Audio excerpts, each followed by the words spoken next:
ತಿಮರೋಡಿ ವಿರುದ್ಧದ ಗಡೀಪಾರು ಆದೇಶ ರದ್ದಾಗಿದೆ. ಹೈಕೋರ್ಟ್ ಪೀಠದಿಂದ ಮಹತ್ವದ ಆದೇಶವನ್ನ ನೀಡಲಾಗಿದೆ.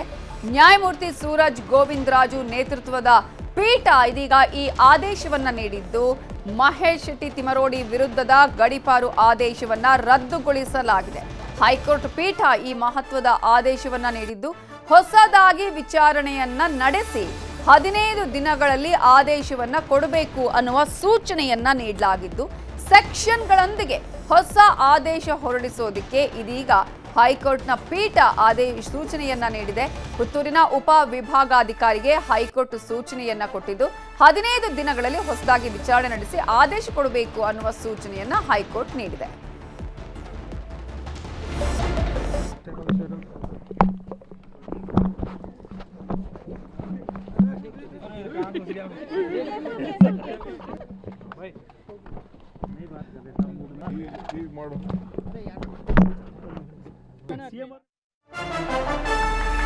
ಕೆಪಿಸಿಸಿ ಅಧ್ಯಕ್ಷ ಸ್ಥಾನಕ್ಕೆ ರಾಜೀನಾಮೆ ನೀಡಲ್ಲ, ನಾನು ಫಿಟ್ ಅಂಡ್ ಫೈನ್, ರಾಜೀನಾಮೆ ಕೊಡಲ್ಲ, ನಾನು ಪಕ್ಷದ ಶಿಸ್ತಿನ ಸಿಪಾಯಿ ಅಂತ ಹೇಳಿದ್ದಾರೆ ಡಿಸಿಎಂ ಡಿಕೆ ಶಿವಕುಮಾರ್. ಕೆಪಿಸಿಸಿ ಅಧ್ಯಕ್ಷರು ಕೂಡ ಈಗ ಡಿಕೆ ಶಿವಕುಮಾರ್ ಅವರು ಹೇಳ್ತಾ ಇರೋದು, ನಾನು ಯಾಕೆ ರಾಜೀನಾಮೆ ಕೊಡಬೇಕು, ನಾನು ರಾಜೀನಾಮೆ ಕೊಡಲ್ಲ, ನಾನು ಫಿಟ್ ಅಂಡ್ ಫೈನ್ ಆಗಿದ್ದೀನಿ, ಯಾಕೆ ರಾಜೀನಾಮೆ ಕೊಡಬೇಕು, ನಾನು ಪಕ್ಷದ ಶಿಸ್ತಿನ ಸಿಪಾಯಿ, ಪಕ್ಷವನ್ನ ನಾನು ಬ್ಲ್ಯಾಕ್ ಮೇಲ್ ಮಾಡಲ್ಲ, ನಾವು ಪಕ್ಷವನ್ನ ಕಷ್ಟಪಟ್ಟು ಕಟ್ಟಿ ಬೆಳೆಸಿದ್ದೇವೆ, 100 ಕಚೇರಿಗಳ ಶಂಕುಸ್ಥಾಪನೆ ಮಾಡಬೇಕು, ಶಂಕುಸ್ಥಾಪನೆಗೆ ರಾಹುಲ್ ಗಾಂಧಿ ಅವರನ್ನ ಕರಿಬೇಕು, ಇದೇ ತಿಂಗಳಲ್ಲಿ ಶಂಕುಸ್ಥಾಪನೆ ಮಾಡಬೇಕು ಅಂತ ಹೇಳಿ ದೆಹಲಿಯಲ್ಲಿ ಡಿಸಿಎಂ ಡಿಕೆ ಶಿವಕುಮಾರ್ ಹೇಳಿಕೆಯನ್ನ ಕೊಟ್ಟಿದ್ದಾರೆ.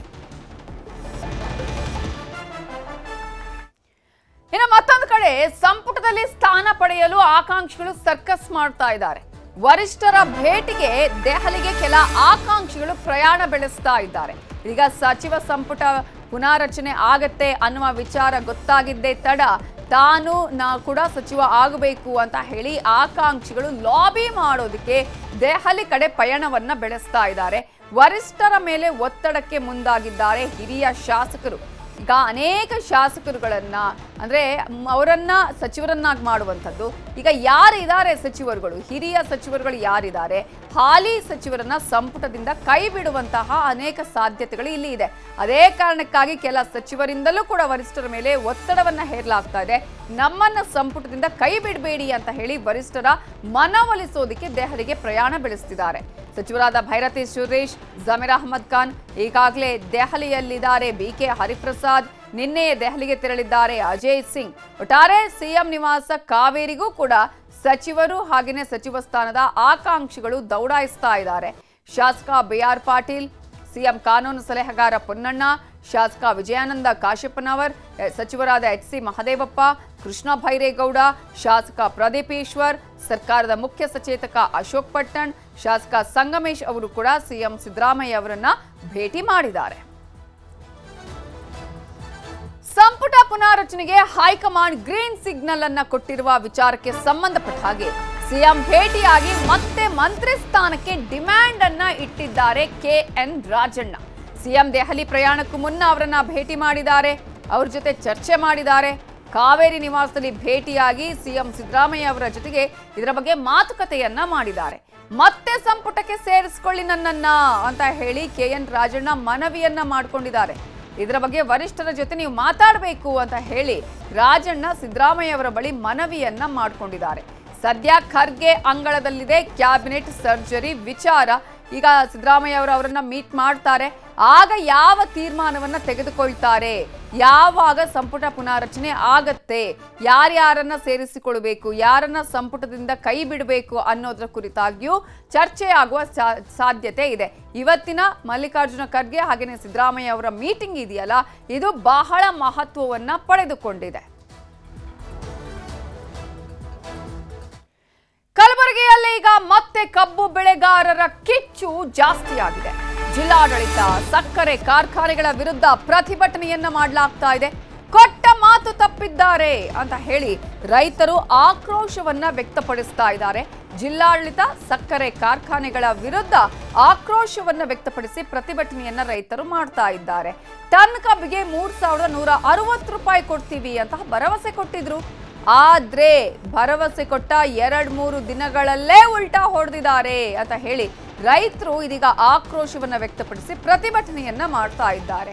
2,900ರಿಂದ 3,000 ರೂಪಾಯಿ ಕೊಡ್ತೀವಿ ಅಂತ ಹೇಳ್ತಾ ಇದ್ದಾರೆ ಅಂತ ಹೇಳಿ ಆಕ್ರೋಶವನ್ನ ವ್ಯಕ್ತಪಡಿಸಿ ಈಗ ಕಂಟಿನ್ಯೂಸ್ ಆಗಿ ಹೋರಾಟವನ್ನ ಮಾಡ್ತಾ ಇದ್ದಾರೆ. ಕಲಬುರಗಿಯಲ್ಲಿ ಮತ್ತೆ ಕಬ್ಬು ಬೆಳೆಗಾರರ ಕಿಚ್ಚು ಜೋರಾಗಿದೆ. ಕಾರಣ ಹೇಳಿದ್ದೊಂದು, ಇಲ್ಲಿ ಮಾಡಿದ್ದೊಂದು ಅನ್ನುವಂತಹ ಆಕ್ರೋಶ ರೈತರದ್ದಾಗಿದೆ.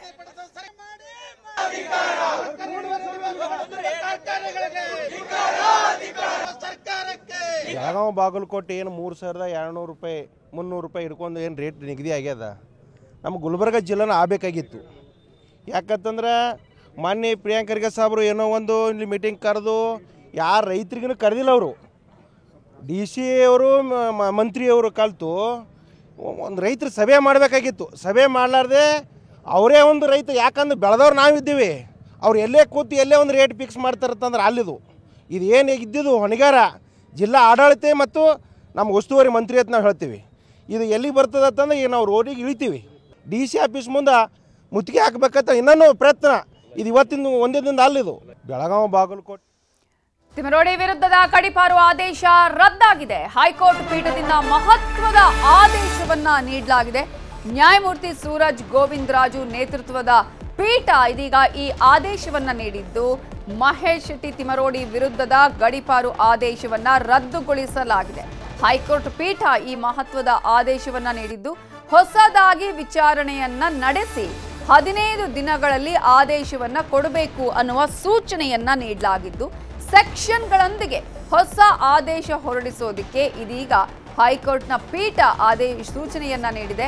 ಪುತ್ತೂರಿನ ಉಪ ವಿಭಾಗಾಧಿಕಾರಿಗೆ ಹೈಕೋರ್ಟ್ ಸೂಚನೆಯನ್ನ ಕೊಟ್ಟಿದ್ದು, 15 ದಿನಗಳಲ್ಲಿ ಹೊಸದಾಗಿ ವಿಚಾರಣೆ ನಡೆಸಿ ಆದೇಶ ಕೊಡಬೇಕು ಅನ್ನುವ ಸೂಚನೆಯನ್ನ ಹೈಕೋರ್ಟ್ ನೀಡಿದೆ.